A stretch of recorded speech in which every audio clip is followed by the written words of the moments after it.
Good afternoon, please be seated.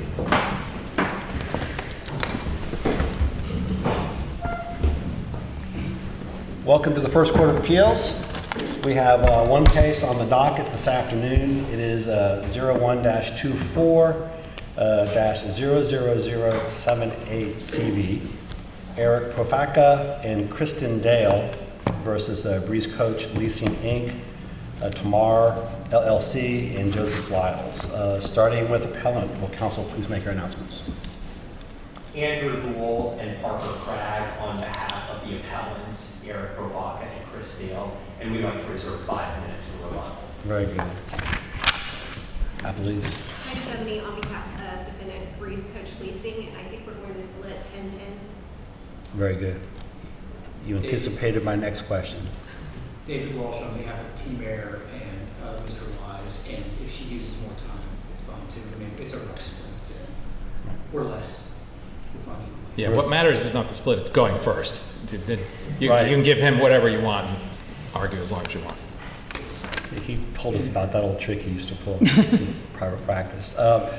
So before we begin, a couple housekeeping matters. I know you guys know these already, but we'll just say them anyway. Green light obviously means begin. Yellow light, not so obvious perhaps, is that you have 1 minute left before the red light goes on. When the red light goes on, you may be in mid-answer. You don't have to stop immediately. Finish your answer, and you may get more questions after the red light goes on. So answer them completely, and we'll even the time up so everyone is treated fairly. One more thing, we read the record in the briefs. We're really familiar with the facts. So if you can just dive right into the legal arguments as best as possible, that would help us out the most. So with all that out of the way, we're now ready to hear appellant's argument.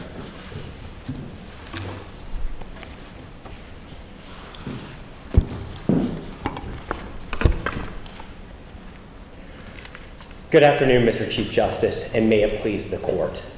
The trial court committed a series of fundamental errors that deprived Mr. PROFACA and Mr. Dale of a fair trial and resulted in an improper judgment. The court's numerous evidentiary errors, above all, its exclusion of all evidence related to Ms. Lopez's illness, led to a badly distorted trial in which the jury heard a wildly incomplete version of events, and which led, indeed inevitably led, to the trial court granting directed verdicts on the majority of plaintiffs' claims. Though that is reason enough for a new trial, the court compounded these errors by providing a legally erroneous definition of disfigurement, which affected the jury's award on this disputed element of damages. Whether considered individually or collectively, these errors require a new trial. This court should reverse and remand. I plan to spend the bulk of my remarks focusing on the first issue presented, and time permitting, I'll discuss the third issue while resting on the briefs as to the second issue. Of course, I welcome the court's questions on any of the issues at any time. Beginning with the first issue, the court abused its discretion in excluding the evidence of Ms. Lopez's illness, as well as the related regulation and the TMARE BREEZ contract. And foremost among these errors was the exclusion of all evidence related to Ms. Lopez's illness.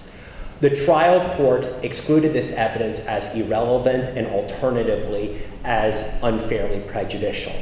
Respectfully, neither ground can stand. Begin first with relevance. The standard's well settled. Does the evidence have any tendency to make a fact of consequence more or less probative? This is a minimal threshold, and it was met here. Indeed, we know this through the Supreme Court's opinion in JBS Carriers, where the Supreme Court held that evidence of impairment by a party to an accident is probative as to whether that party conformed or failed to conform to the relevant standard of care. That is exactly what the evidence was relevant to here. Witness after witness after witness, specifically the crew members, testified as to Ms. Lopez's severe invisible illness, We provided those, the best excerpts of those in the oral argument exhibits in tab 1, and let me just highlight a couple for you. At tab 1B, and this is Mr. Dale, she, quote, looked like she had just been run through the ringer.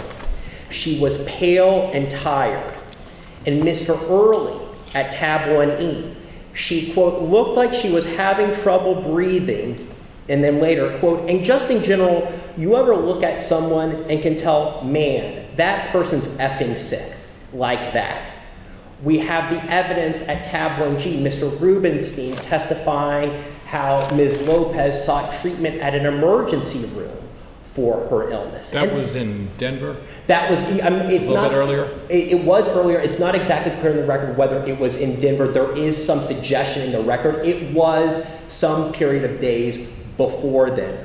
But what the crew members are testifying to in the offers of proof in their deposition is this is all leading up, all the way up until they get to Dallas, and they're there. And so, and then above all, you have at tab 3 the emails between TMARE and BREEZ. You have Joe LYES, the tour manager, saying Ms. Lopez is, quote, not healthy enough to carry on. And what is BREEZ's response? OMG, and that's not safe. There could be no more relevant evidence. Indeed, it's that evidence that makes this a textbook gross negligence case. Do we have a definitive answer from the record on how she died? No, we do not. What is the most we can say from what we have in the record about her death? All we have in her record about her death is this is in the medical records that the oxygen level, the blood oxygen level, and that she died 2 days later. I will say, Your Honor, and it is in the record in terms of them discussing this, in terms of their deposition testimony. There is talk about COVID at the time this happened. This was February, the accident happened February 29th of 2020. But there's nothing there was no evidence in the record that definitively connected it to COVID. We didn't suggest it was COVID related. All we suggested was she was visibly sick and ill at the time, and everybody could see it. She was having trouble breathing. Again, that's what the crew members themselves testified to. She was lethargic. And so if you move on from relevance, then you get to the 403, the alternative 403 ruling. Was the probative value substantially outweighed by its unfairly prejudicial value? And the answer, respectfully, again, is no, it was not. I mean, unfair prejudice, we know this through Diamond Offshore, it's not just bad evidence. It's evidence that would lead the jury to make a decision on an improper basis, generally an emotional basis. There's nothing about that here. I mean, in this court setting, Coastal Townships, a jury can decide causation based on their common sense and general experience. That's all we sought to do here.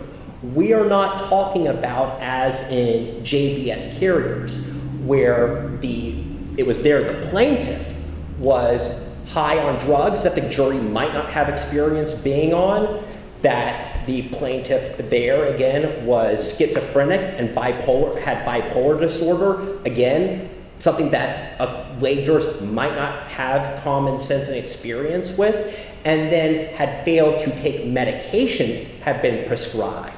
If you're right about admissibility, they're going to get up in a minute and say, doesn't matter, it's harmless. So if you could answer that, tell us how the harm analysis. Sure, absolutely, Your Honor. So in our view, there could be no more harmful error in 2 ways. I want to start with both, first, kind of the broader point, which is the test for harmless error is, was the excluded evidence critical to a key issue? I mean, that is the fundamental test for harmful error when it comes to the exclusion of evidence. And the key issue would be what? The key issue here was whether her illness caused her to drive the bus right, into the concrete embankment between. Didn't the jury answer yes to that?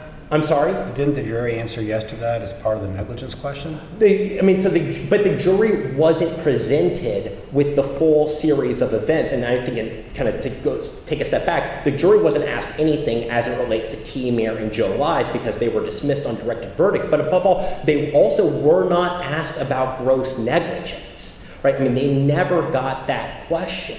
So does this go to gross negligence? Is that what we're, I guess I'm trying to figure out here, are we looking at this with respect to harm for the negligence or the gross negligence? It seems like the gross negligence, but I don't want to put words in your mouth. Yes, Your Honor. Gross negligence as to everybody, negligence as to TMARE and Joe LYES. And so, you know, to go back, Justice Gunn, to kind of the test, is it critical to a key issue? I mean, let me quote what BREEZ's counsel argued to the court in excluding this evidence. So this is on back-to-back days of final pretrial conferences. The first quote, this is from 2 Reporters Record 116, talking about the illness. It's, quote, a real important issue. It's going to have a significant influence on how this case gets tried. And then the next day, this is at 3 Reporters Record 62, BREEZ's counsel says again about the illness, quote, this whole case has been built around that. I fully agree. It was built entirely around her illness and why that was the primary cause, if not the sole cause, of what happened here. And we couldn't present anything as it relates to that. And then, but beyond just kind of the broad, you know, was it critical to a key issue? Again, I think that's all this court needs. Here, it led inevitably to the trial court granting their motions for directed verdict. And in fact, when you look at the transcript from the reporter's record on this, you'll see, at least as it relates to TMARE and Joe LYES, although our trial counsel made an argument as to why it should otherwise go forward, you'll see him saying, we're incorporating all of our offers of proof here. Because we knew what happened, that without the evidence of the illness, as well as the regulation and the contract. So how are you better off if you win this argument? But if you don't win gross negligence, I mean, it seems to be, like the Chief was saying, I think it's got to be gross negligence is the only thing that puts you in a better world. You've got a money judgment. I mean, you've already, against all odds, won a liability finding. You guys are great lawyers. One hand tied behind your back, you can't get the evidence in, you get a yes finding anyway, so how are you going to be better off unless you can get to gross? And we can talk about that. Gross is very important. It's very, I don't want to get into conversations with the clients, but it was very important to the clients for them to have their full story told and for them to have gross negligence. We also, obviously, we understand what will happen, right? As if this court rules in our favor, sends it back for a new trial, it's going to be a brand new trial. And we're going to have to prove everything all over again. I get that. I just want to, before we get to gross, I just want to close the loop. I think we're communicating, but I want to be clear. You have a full, is this bonded? I mean, is there a supersedious bond? Not that I'm aware of on this. I mean, it looks to me like there's going to be money to pay it. There's not a whole lot of doubt about that. You could have the actuals right now if you wanted it and walk, but obviously you want to be heard on appeal, which is fine. So I think we're only talking about gross negligence. I just don't see how your life is any better off. You got the yes finding on the actuals, on liability. And so it's either gross or nothing, I think. Again, only, I mean, just technically as it relates to BREEZ, that's true. I mean, we have no liability findings whatsoever as to TMARE or Joe LYES. But if you had, let me ask you, I'm sorry to interrupt you, but No, if you please. had liability findings for TMARE and LYES, then that would funnel into a comparative causation question, which would then funnel into the same damages question that you have now. So I'm just trying to understand, with respect to those two entities and the directed verdict, how would that change the amount of damages? If there was no gross negligence at play, it would not affect the compensatory damages. So then it's a gross Okay, negligence. so let's talk about gross. Sure, please. Because what I see is, okay, 40 years ago, under the regime that we had for gross at the time, I think you have enough to get to a jury. My question is, do you have enough today under the clear and convincing and the tort reforms that we have now for gross negligence? So talk to us about the gross issue. The email. It's honestly, Your Honor, it's the email, and that's, in our view, what makes this. Can you talk about TMARE and LYES' duty to the plaintiffs? Sure. So I think there's kind of two aspects to it, Justice Skinny. First, there is if the contract is admitted, right? The contract puts TMARE basically into the same shoes as. But even if the contract weren't admitted, didn't the parties agree that even though it wasn't signed, it was yes. What was? So the contract being admitted would be for the purposes of the jury. Correct. But then there's also, I also think about it as kind of prepping for argument in this case. I was thinking about it kind of like a traditional 18-wheeler trucking accident case where the plaintiff sues the truck driver as well as the trucking company. And I'm not sure, this is kind of going as to Mr. Lye's individual liability, and it's what he personally did. It's his involvement as a tour manager in terms of he was responsible for overseeing kind of the tour moving from point A to point B. He had the authority to hire, or excuse me, to remove the driver. He even said, he could have said, we're not going to Houston without a new driver. And so it's even just from an ordinary negligence principles, we think that TMARE and Mr. LYES did owe an ordinary duty. Justice Gunn, back to your question about gross negligence, and again, not to be a broken record, but the email here is just so key, because the email shows that they were aware, or excuse me, it provides a scintilla of evidence, right? That's all I need, right, to get it to a jury, is it provides a scintilla of evidence showing their awareness of an objectively extreme risk. And I would submit that having somebody who is not healthy enough to carry on make a 4-hour drive in the middle of the night in a commercial bus full of passengers to Houston, and yet they were reckless about it because they could have said, she's not allowed to move any further. Let's get a new driver right now. And they said, no, we'll replace her in Houston. Why is that not evidence of I'm worried about contagion spreading through the bus, as opposed to I'm worried she's going to drive off the road and kill people? Yeah, so I think you have to go back, Your Honor, to the email. So that was their theory, right? Is that their theory was, well, the email actually shows they were more worried about the health of the people on the bus, but that's not what the email says. It's that they're worried for her and the people on the bus. And they're free to argue that to the jury, right? I mean, they are free to make that argument to the jury that that's how the email should be construed, or this really isn't that evidence that she was sick, or there's no evidence of causation. But it was just outright excluded, and that's the problem. And so I understand, Justice Gunn, what the hurdles are for gross negligence, including what we will have to prove if it goes back. But yes, even under the case law as it exists today, our view is that it is a straightforward gross negligence case. Again, at least with respect to, is there a scintilla of evidence? Yeah, no, I get, we're communicating. That's my question, because I think under Burke Royalty in the old days, I think you're there. My question is, and I don't know the answer, is that enough to be clear and convincing? Because you have an experienced driver, she's been driving without incident, although it's, you know, it's irregular, it's a concerning story, and I get that. If you have cases that can help us draw that line, that would be useful, because that's what I'm looking at, and that's what I'm going to want to hear in a second. Sure. And I see I'm... No, you're not out of time. Keep talking. Okay, sure. Your Honor, so I don't have any cases to provide you with that are kind of on all fours, and I apologize for that.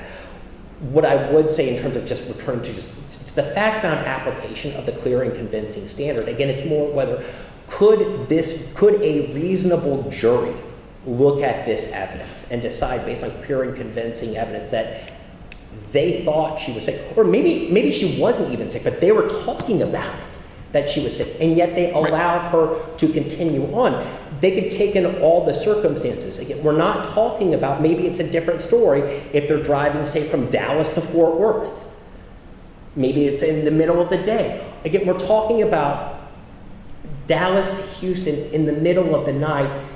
They are delayed in terms of leaving because she's on the floor sleeping. They don't even leave on time, you know, to get there. And so, you know, again, I can't provide you with a case, and we can certainly search for one for supplemental briefing purposes, but I would just submit respectfully that under the fact-bound application of this, it was enough to submit it to a jury. And if I were here On gross. and if I were, excuse me, yes, you're right, Your Honor. And if I were here, had we, you know, prevailed on gross negligence, I would argue that taking all, you know, taking that evidence, like, again, just that email, that is enough. No, I hear you. I had gross cases on both sides of the docket. Sure. And I found one side to be a little easier than the other. You and me both. Fair enough. Thank you very much. We Thank you. appreciate your argument. Do you have any further questions? I know you don't. So we appreciate your Thank you, argument. Your Honors. We're now ready to hear from counsel for BREEZ. May it please the court. Good afternoon. Good I'd afternoon. like to address the email. I'm going to get to that in a minute because I think I'm going to be spending a lot of time on that today. Plaintiffs obtained a judgment from BREEZ that is now worth more than $2.1 million after a finding that BREEZ's employee driver, Cynthia Lopez, was negligent in operating the bus at the time of the crash. The jury awarded plaintiffs for virtually every single category of damages they requested, past and future. Now, the trial lasted about 2 weeks, during which plaintiffs was allowed to offer evidence over 6 days. They offered 17 witnesses, including 5 expert witnesses. Most of their case was devoted to damages. Can I interrupt you and just, Sure. because your time is short, you can tell we're really focused on the gross negligence Sure. component. Could you, just to follow up to our questioning with your opposing counsel about gross and how the evidence in your view doesn't warrant a gross negligence? Yes, Your Honor. I'm glad that plaintiffs admitted that gross negligence is the key issue, and I'm glad they also admitted that the email is the key issue here. So, turning to that email, I think we need to take a look at it in detail and see what it actually says. The trial court's concerns about the email were that it contained hearsay within hearsay. Not just that, but that it contained unsubstantiated hearsay. So if you look at the email from LYES to Jennifer, it says, "Hey Jennifer, we need to get Cynthia off the road after Houston. She isn't healthy enough to carry on. Chris, our PM, is worried for her health and the guys on the bus. She's vomiting on the side of the road and hasn't told me about it. How should we proceed? It needs to happen after Houston." So as you can see from this email, twice they said, let's change her out after Houston. And the part about the vomiting, which concerned BREEZ the most here, was not substantiated at all at trial. I was going to ask about that. Was there any other evidence? I don't recall seeing any in the record about the vomiting. There was no witness that came into the court that could say, I saw Had her personal vomit. knowledge. Right. Right. And in fact, Mr. LYES testified in his deposition that he got all his information that he reported to BREEZ from Mr. Dale. So not only did he get his information from Mr. Dale, he did not see Cynthia Lopez the day of the accident. He said, the last time I saw her, she was fine. And he also said that my concern, as it was communicated to me, my concern was that she was going to get the other crew members sick. And that was what Chris Dale communicated to me. Not that there was a danger, a specific danger of her driving that short leg from Dallas to Houston. And if you look at the email, there's no words such as sickness, illness, danger, impairment, unsafe, or that it was unsafe for her to drive. In fact, it indicates that she was okay to make that leg from Dallas to Houston. Well, there's the unsafe email in response.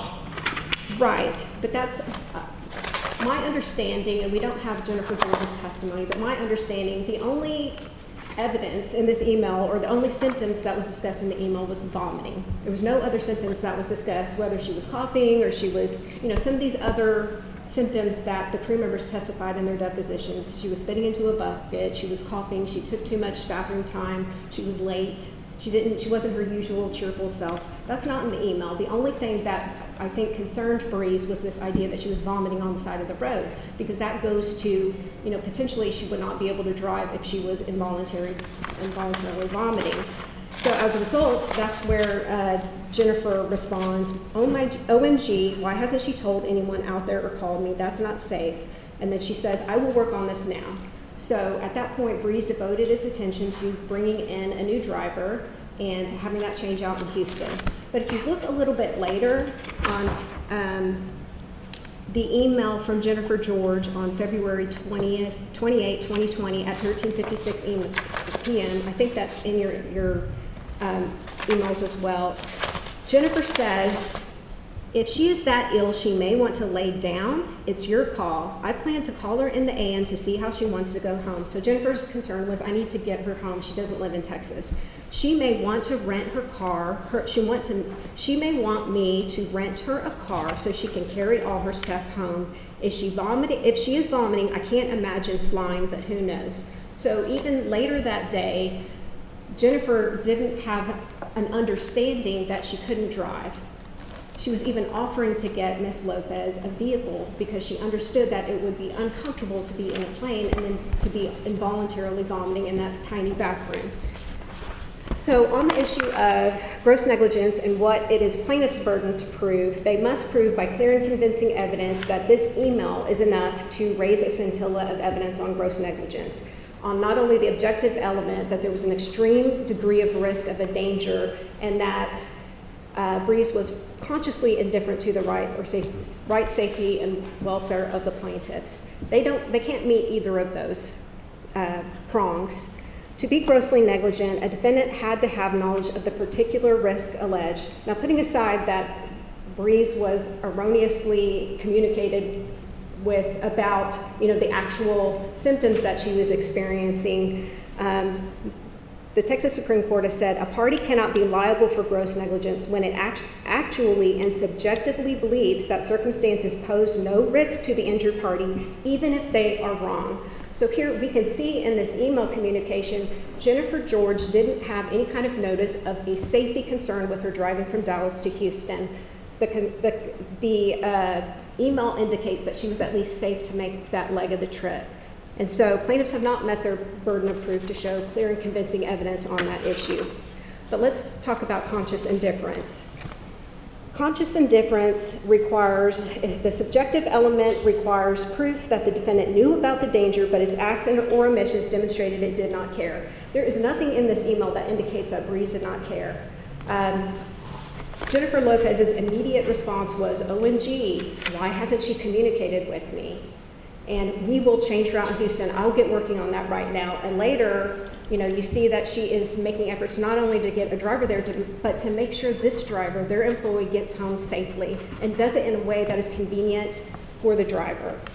So essentially, that's the only evidence that the trial court could have considered on the directed verdict. Is there anything you could tell us about the record about what happened to Ms. Lopez afterwards, based on what we know? Well, we know that she passed away shortly after the accident, and we know that she had the blood oxygen level that was elevated.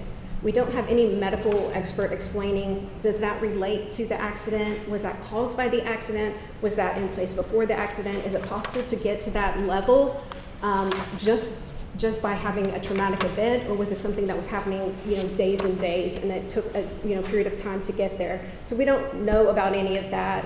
Plaintiffs had the chance to subpoena those records, medical records and things like that, but they didn't. They didn't sue the estate. And BREEZ personally does not know the reason why she passed away. We just know that she did, and that it happened shortly after the accident. This was the only evidence that BREEZ had at the time. It permitted Lopez to drive from Dallas to Houston. Plaintiffs have discussed this other evidence, and I want to touch upon it briefly. We know that there's evidence from the crew members that she looked fatigued. As plaintiff said, she was visibly sick, she was lethargic. So we know that there is some evidence of some symptoms that she had, or she looked sick, she acted sick. But we don't know the reason for the sickness, we don't know how long it was going, and we certainly don't know if there's no evidence to connect that testimony from actual causation. What the police report shows, and we hear from Lopez in her own words, was that the accident happened because she was trying to merge into the lane to her left, and the driver's door came open, at which time she tried to get over, but she didn't see the concrete barrier there when she was trying to pull to the green space. So we actually hear from Jennifer Lopez in her own words. Throughout the trial, the issue of Lopez vomiting by the side of the road, that came up repeatedly. And up until this point, it has been a big, big part of their narrative. And it's what they would have argued to the jury, because that's what they argued throughout trial to the trial court. But that part was not ever substantiated. She certainly wasn't vomiting at the time she drove. She certainly didn't pass out. She wasn't sneezing or coughing. And so I see my time is running short. I would like to address the last 2 points, if you don't mind. Yeah. And we'll leave them the timeout, so you get it. Regarding medical causation, plaintiffs claim that the trial court erred by excluding testimony of 2 treating doctors. Plaintiffs didn't make an offer of proof on that point, and so we have absolutely no idea what kind of testimony would have been provided. Now, there's no summary of the testimony in the record. There's no deposition testimony that you'll find in the clerk's record, so we don't believe plaintiffs preserved error on that issue. But to the extent they did, there was plenty, multiple evidence of causation. And in fact, the jury awarded damages on not just medical expenses, but all damages past and future. And then finally, physical impairment. I want to address that really briefly. Our submission does not 100% compare to what's in the comment in the pattern jury charge. It includes 2 substantial 2 times, but that doesn't make it incorrect. There are numerous Texas court cases that have held that that the plaintiff must prove not just that the effect of the impairment is substantial, but that the loss is something that is separate and distinct and is substantial and extremely disabling. So the court did not get it wrong. The court got the charge correct. The court got the evidentiary rulings correct. The court got the directed verdict motions correct. And finally, the court excluded all evidence that needed to be excluded. Question for you. Can you explain to me how the contract works? The unsigned contract? Where in the record did people say, oh, we're bound by it anyway? I'm curious about that. That's in Jason Somerville's offer of proof testimony. I don't have the specific site for you, but it will be in volume 5 of the reporter's record. Okay. He did say, no, it's not signed, but we operated according to the contract. We being? We being me and TMARE. BREEZ and TMARE. BREEZ and TMARE, but not necessarily Joe LYES. I don't think he said anything about Joe LYES in that testimony. I don't recall, but I think it was that the 2 parties to the contract operated as if it was in effect. Other question, is this normal to split out? I'll be responsible for bus compliance with regs and you be responsible for driver compliance? I think it may be run-of-the-mill for 2 motor carriers to have that kind of agreement, but I don't know that it is run-of-the-mill for a motor carrier to delegate its duties to a non-motor carrier, as TMAS at least did in the contract. But I do want to say that and make the point that they didn't act as if they had delegated that duty. BREEZ did not act as if TMARE was responsible. They didn't argue that at trial. They don't argue it on appeal. We don't argue it on appeal. And there was no evidence that they delegated the duty. In fact, as you can see, when they got that report, they immediately acted to take that driver off.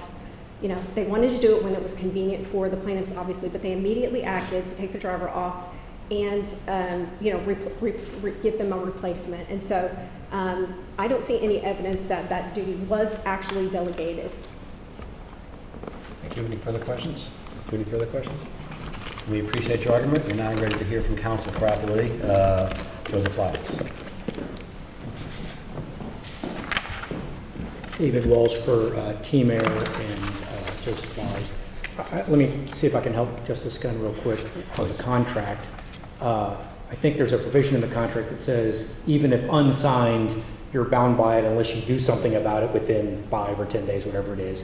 It's a weird provision. They then did operate under it. I really think that if you go back to looking at the purpose of what's the reason there is that it's to make sure that the band or the band crew doesn't say you're driving 24 hours in a row despite what the federal regulations say about only 11 hours in a day. Okay. And you can't keep her from keeping logbooks or things that she thinks she needs to do. I think that's really the purpose of that sort of provision in a tour like this. Now, I also agree, it's not very well phrased to encapsulate that that's the obligation. But it's, you know, I don't know that they're third-party beneficiaries of this contract. I certainly don't know that that hooks in Mr. LYES just as an employee in the ordinary course of things. Before we get too far along, I'd like to talk about what to me is kind of the red herring of illness. So there's evidence that she's sick, and I'm not saying that that's evidence of impairment, but even if I granted them that that might be some evidence of impairment, there's actually zero evidence that sickness or impairment of some sort caused this accident. The only evidence is what my co-counsel described, which was that she was trying to merge, the door came open, this happened. But even the officer who testified at trial, I don't remember what his video or not, was like, I didn't think she was impaired. And so as for does this evidence actually ring the bell for something important in the case, I don't know that it does, because there's actually zilch on causation. Well, the jury found yes for negligence, right? I mean, the jury answered yes to negligence and found correct, essentially yes for causation on negligence. So I think we're looking as whether or not what it dovetails into, or doesn't satisfy the standard for gross negligence.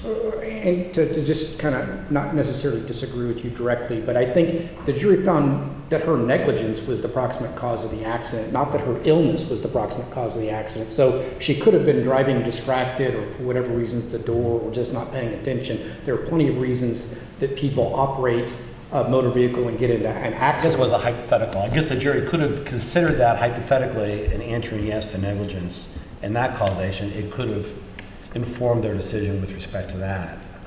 But hypothetically, but we're sort of, again, how does that jump the hurdle for the two components of gross negligence? Which really gets back to, I think, unless there's a hook to gross negligence, I don't know that they get there. And I agree with Justice Gunn that Burke Royalty, they might have a scintilla of evidence that gets them there, but I don't know under U-Haul versus Waldrop and the more modern cases from the Supreme Court, I don't know that any of that is remotely close to being gross negligence on the standard that we now have, or sufficient to overcome that. I mean, even look at the Donick versus Marcello, which is an emergency medicine standard case, but they looked at the affidavit from the expert who says that it was gross negligence, and I said that's just a conclusion that doesn't do us any good.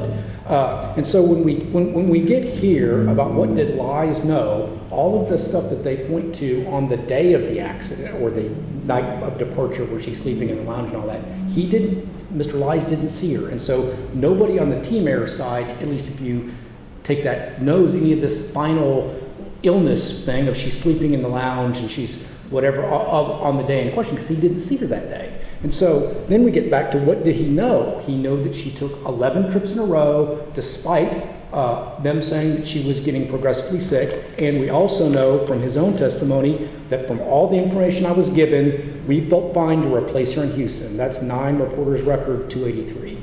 And so I don't think that that rises to the level of subjectively aware or consciously indifferent when he doesn't know any of these specific details. And we could even talk about vomiting. While vomiting could cause hazard on the road, if you were to vomit, then that's not how most people experience vomiting as a sudden, I'm just throwing up. They go, I feel queasy and I'm about to throw up, particularly adults. Kids are a little different, but with adults, they feel queasy, and that's enough time for her to pull up to the side of the road. If the vomiting occurred, which there's actually no eyewitness to it, she was able to pull off the side of the road and vomit, which may not be a particularly safe thing, but it certainly wasn't an unsafe, dangerous act that caused anybody any harm. And that's what we're looking for, is something that objectively is gonna likely cause harm by doing it. And we all drive sick all the time.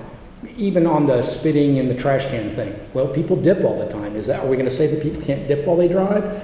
There's lots of analogies. I could look visibly sick because I had terrible allergies. I've been blowing my nose. My nose is all red. I didn't sleep particularly well that night before because I had drip and I'm coughing. Does that mean that I'm impaired to the extent that I can't get behind the wheel and drive? I don't think it rises to that level, and certainly not from what LYES and TMARE knew about it on the day in question.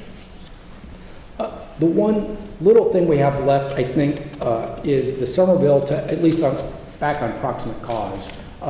There is the Somerville snippet that they want to say that the accident was caused by an unexpected medical emergency, and he actually, if you get to the root of it, there's no basis for him having that opinion, and it's all relying on hearsay of what he learned from crew members, none of whom saw the accident. At the end of the day, this is an accident that was observed by Miss Lopez and Miss Lopez alone. No one else saw the accident because they were all either in their bunks or not paying attention when the accident happened. And so to say that she hypothetically sneezed or coughed or threw up or whatever and that caused the accident, there's actually zero evidence of that in the record to substantiate that her illness/impairment was what caused this accident, as opposed to somebody who is sick who coincidentally gets in a traffic accident. Those two things may be true and completely unrelated, true and unrelated. And that's where the evidence is lacking of something that connects the dots. At least in the JBS Carriers case, there was testimony that connected the dots between the mental illness and the drugs that they should have been on and the illegal drugs that the person was taking, and how that explained the behavior in question. There's no medical evidence about any of this for Miss Lopez and what she was doing. And that goes back to even on the pulse ox numbers being low, I don't know what they mean other than that they're low. Is it medically to the extent that it's a dangerous number? I don't know. They put her on supplemental oxygen, but I don't know why. I also know that it's about an hour after the EMS personnel arrived at the accident, and one of the people that they first cleared was her. They green tagged her initially, saying that she didn't need anything. So about an hour later, she's starting to have this issue. Is that related to the accident? I don't know. Is it related to being from the accident? Sure. Is it, or possibly, is it related because of her illness? Possibly, but there's no evidence connecting any of the dots, and that's the problem with the illness, is there's nothing that actually connects it to causing the accident, and that's where I think is the big hole in the plaintiff's case of why they say this evidence is relevant, but it's not relevant unless there's something that makes it causally connected to the accident, and there's just no evidence of that. Even if we take temporal causation on the pulse oximeter readings that was low, we know from the Supreme Court that temporal causation is in and of itself not enough, and that's all we have is temporal causation to the pulse ox numbers. And I'd also, just as an aside, I'm not even sure that that's properly before the court, because while there's an offer of proof on that, I couldn't find anywhere in the record where they actually offered that evidence, and the trial court ruled it's out. When you get to the offer of proof stage in that volume of the reporter's record, which is the supplement, which I say there was no evidence it was even an offer of proof in my brief, but the supplemental record didn't exist at the time, so I didn't know about that, so forgive me for that. But I do admit that there is the offer of proof now. But they said if we would have been allowed to get into the evidence of sickness, we would have then gotten this in. Maybe, but you never offered it.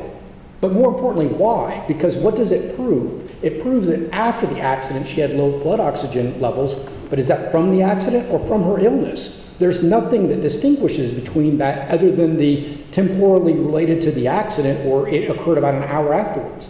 And we know that she's got right upper quadrant pain bilaterally, or upper quadrant pain bilaterally, and she's tender according to the EMS personnel in her upper abdomen. That could explain maybe she's got something going on from the accident that's causing her to breathe differently, which could even be something like she's now hyperventilating, causing her blood oxygen levels if she's not breathing properly.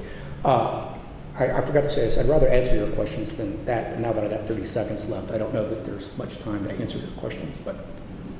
Do you have any further questions? Do you have any further questions?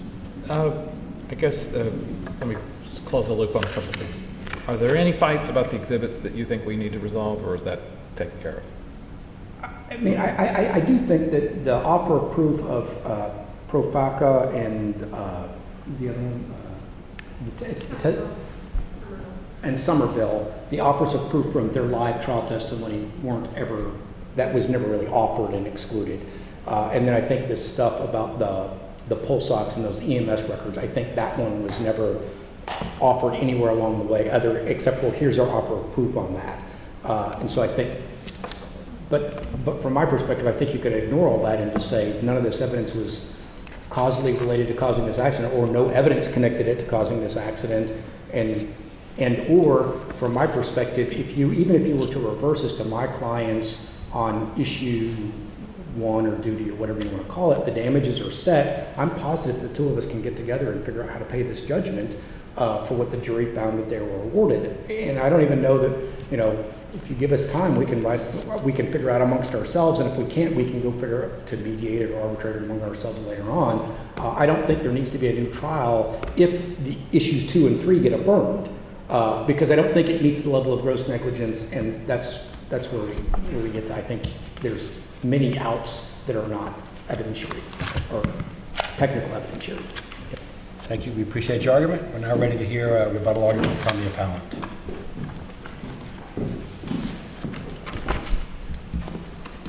Thank you, Your Honors. Just a few points on rebuttal, but I want to start with more of an overarching point.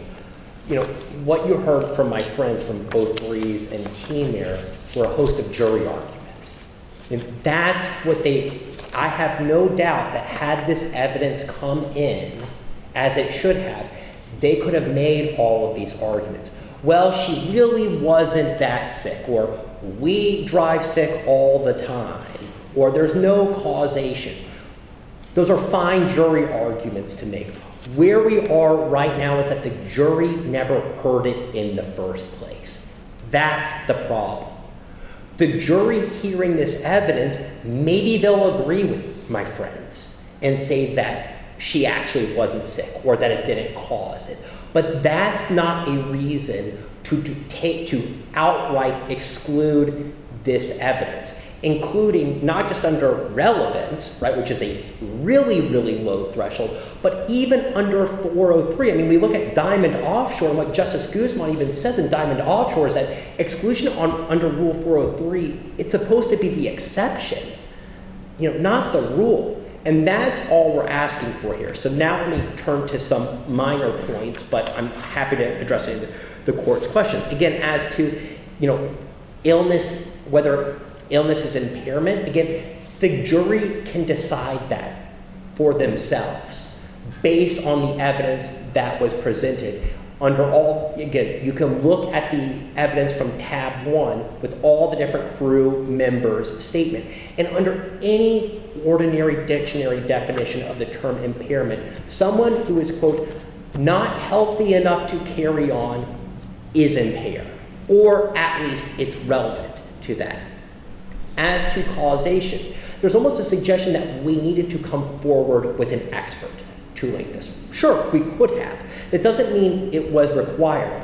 And we've cited these cases in our reply brief. You can go back 100 years of Texas Supreme Court precedent about how causation, how a jury, again, can decide causation based on just their general experience and common sense. It's only when they can't do that that you need an expert. And when we're talking about the malaise that we say Ms. Lopez was suffering from, that's a jury doesn't need an expert.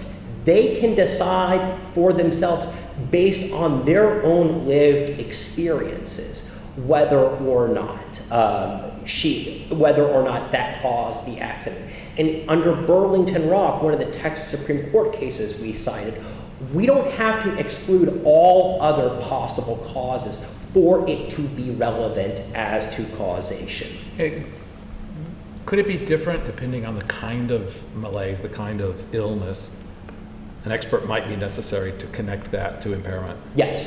I'm sorry. And with a different kind, you don't need an expert. Yes. Yes, absolutely. 100% Justice. I mean, like somebody said epilepsy. I don't know the answer. Exactly. I don't know which it would be. There were certain conditions where maybe I need an expert to tell me, does that interfere with the ability to drive? 100%. And that's our point is here what we're talking about is just, again, what all the crew members testified to is like, we can look at her, she was having problems breathing, she seemed lethargic, she looked run down. It's just the general malaise that I would submit all of us have felt and seen in friends and family at some point. For that, you do not need an expert. Again, we could have brought an expert, doesn't mean it was required. Yes, in other cases involving more, you know, what I would say medical conditions that are not within a jury's lived experiences, absolutely. That's not this case.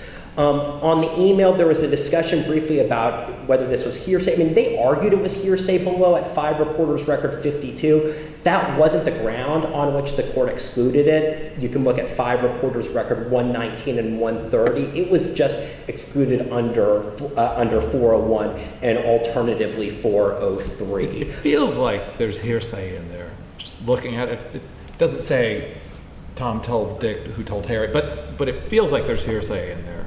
But you see where I'm coming from. So, but the reason it's not excludable hearsay is that it's admission by party opponents here, and that's what it's being offered for, and that's it. So even if that, and we argued this below, we argued it in our brief here. So even if that were the ground on which the trial court ruled, it would have been erroneous. And just very briefly, I see my time has expired. Just as to gross negligence, all we have to show is a scintilla of evidence as to both prongs. And again, whether a jury believes us or believes them, that's not the inquiry. It's just, if you look at this evidence, could a jury look at this and say, this is clear and convincing evidence that they knew of an objectively extreme risk and that they acted in reckless disregard?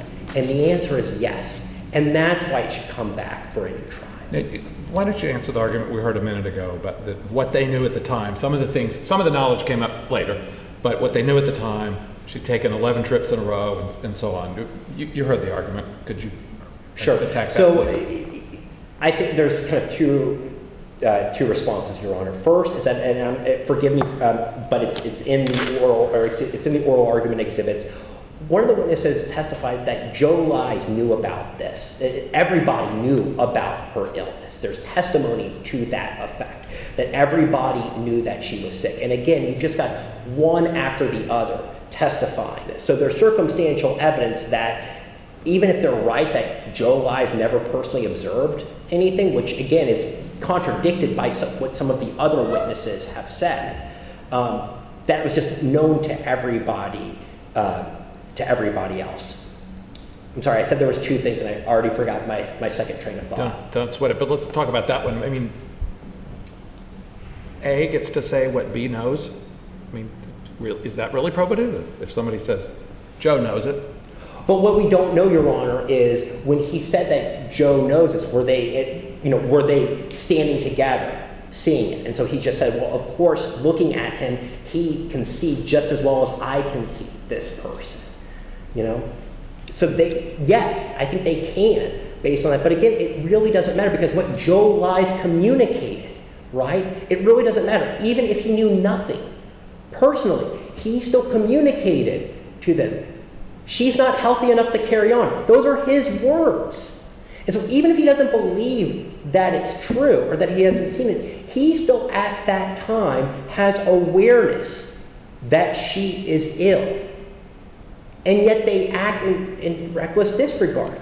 They say that they cared.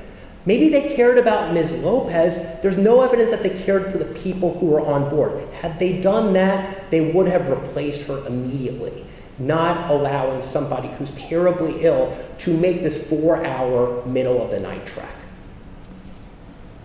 Is there any further questions? Nope. Do you have any further questions? Only about 300. But I'll stand up as long as you want. I think we've covered, but it's a very curious record, and I'm grateful for all the help. Thank you. Well, again, we ask that you reverse and remand for a new trial. Very good. Thank you, Your Honors. We appreciate the argument and the brief for both parties. You both did a great job, and we really appreciate that. And with that, this case is now submitted, and we are adjourned. Thank you all again. All right.